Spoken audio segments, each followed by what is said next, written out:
I've been married to Stephanie for almost 20 years now, and if I would have had to bet my life on it, I would have wagered that she was so in tune with me she could have picked me out of a crowd of men even if she was blindfolded. We had some sort of ESP when it came to each other. Each of us always knew what the other was thinking, and we always seemed to be able to sense when the other was near. I am a traveling salesman, and I'm usually on the road 2 weeks out of every 3. Steph was an executive secretary for a manufacturing firm and had been since our 2 kids got old enough to go to school. Because of my occupation and the many separations that it caused Steph and I had a fantastic love life. She was always so glad to see me come home, and I was always so glad to be there that we never reached that point in our marriage where sex became ho-hum. It didn't hurt any that Steph loved sex and always wanted to experiment and try something new. She would pick up a copy of Cosmopolitan and read an article on 10 ways to please your man, and if any of those ways involved sex, she just had to try it. A couple of years back she got a hold of a copy of the Kama Sutra, and we are still trying the various positions. She said we would still be working on positions when we reached 80. Then a series of events occurred that would undoubtedly change my marriage and my life. I was on the 4th day of a 7-day trip to the Northeast when my boss called me and told me that I needed to rush home. Our home office had just announced that they had purchased our biggest competitor and that I needed to be there when the sales territories were realigned. That meant that I would be home for Steph's company Christmas party that I would otherwise have missed. I almost grabbed the phone to give her the good news, but at the last second I decided to just surprise her. Just 5 hours before the boss's phone call, I had been working with a customer demonstrating a new line of adhesives. One of the tubes had burst under pressure and some of the adhesive had gotten in my hair and in my beard. No amount of solvent, paint thinner, MEK or acetone had been able to clean it out, so I did the only thing I could. I shaved off my beard and got a brush cut. When the call came from my boss and I realized that I would be able to make it to Steph's party, I decided to have some fun with her. Steph had never seen me without the beard, and she had never seen me with hair that wasn't worn long in the 70s hippie style, although I did shorten it up some as I grew older. I had the beard when I met her and I had never shaved it off. I decided to make a few other changes, show up at her party, wait until I could catch her under the mistletoe, and then give her a passionate kiss. She wouldn't know who I was until our lips met, and no one else there would know it was me either. I smiled as I thought of the rumors that would fly when her coworkers saw her being passionate with a strange man. I hit a men's store and bought a new suit and tie so I could be dressed in clothes that Steph had never seen before. I hit a drugstore and got a pair of weak reading glasses, and then I packed my bags and headed for the airport. When my flight got in, I drove into the office and spent the day working with Harry on the realignment plan. At 5:30 I headed home, secure in the knowledge that Steph would follow her usual habit of taking a change of clothes to work with her, and that she would go to the party from work. She would also take a hotel room for the night so she wouldn't be driving home under the influence of alcohol. I took the precaution of calling the house when I was 2 blocks away and got no answer. Just to be safe, I drove past the house looking for signs of life and parked down the street. I walked back to the house and looked in the window on the side of the garage, and her car wasn't there, so I went back and got my car and pulled into the drive. I showered, shaved, and put on my new clothes, the weak glasses, and as I checked myself out in the mirror, I wondered how long it would take Steph to recognize me. Given the ESP thing that we had, I half expected that she would know I was there as soon as I walked in the door. I hope not. I wanted to get her under the mistletoe before she tumbled. The party was being held in one of the banquet rooms at the Marriott, and the buffet-style dinner was already being served when I arrived. I spotted Steph at a table next to the area that would be used as a dance floor later in the evening. She was sitting with 3 other girls, and while it might just have been my imagination, I thought I saw her head come up for a second when I walked in. Did she really sense my presence? At that distance? She gave a quick look around, but then went back to talking to her friends. I noticed an empty table in the back corner, so I got a drink from the open bar and went over to the table and sat down. It would be at least an hour before the dancing would begin and I could pull my little surprise. I was watching Steph and sipping my vodka tonic when the first test of the evening happened.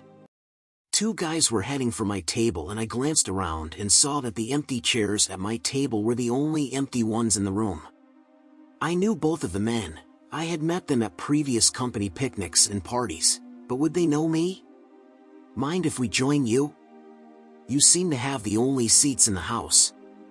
I waved at the empty seats and they sat down and introduced themselves.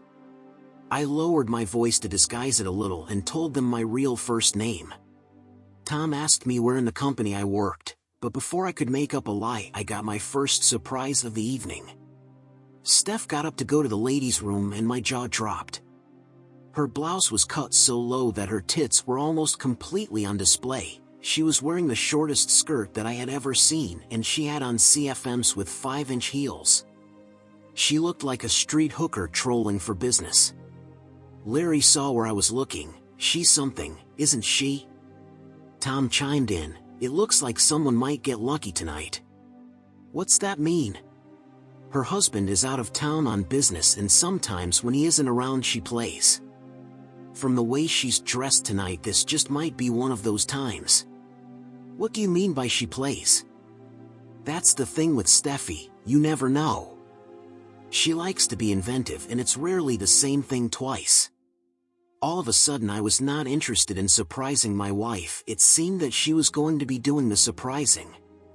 They were using a DJ in records this year instead of a live band and I watched as almost every guy there danced with Steph at least once.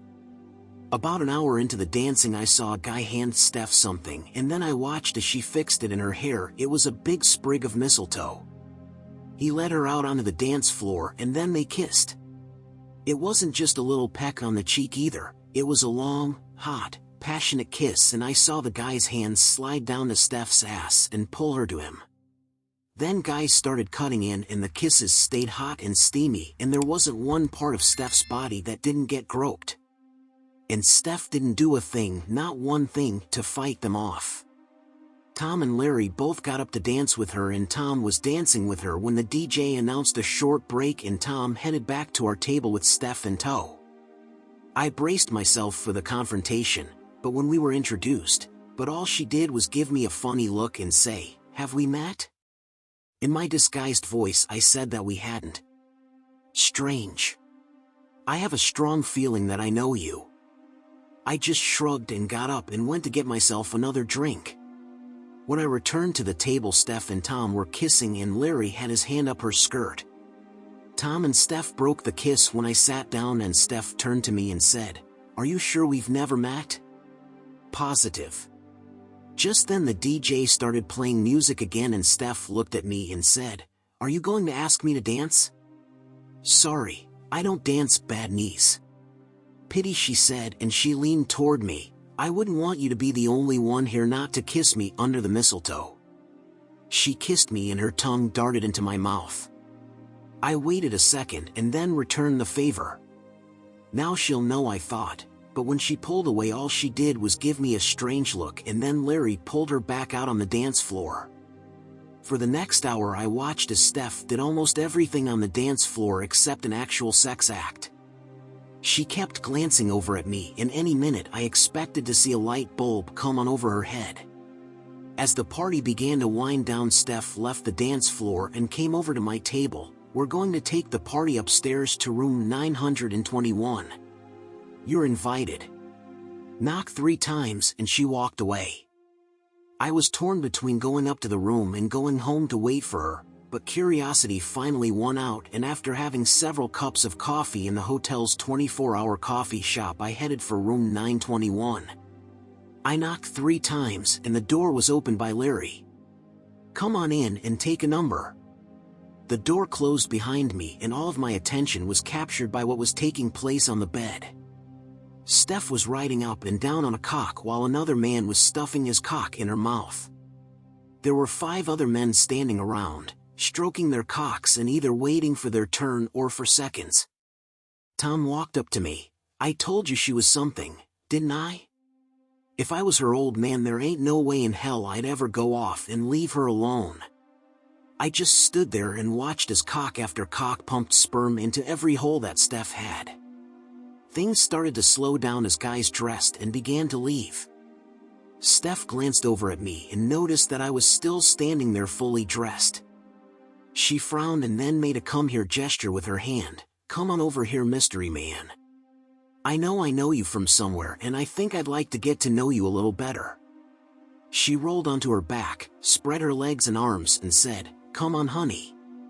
I just stood there looking down at her for several seconds and then I shook my head no and said in my normal voice, no thanks Pooh, my nickname for her, I don't think so. I saw the recognition register and then a stricken look crossed her face as I turned and left the room to go home and wait.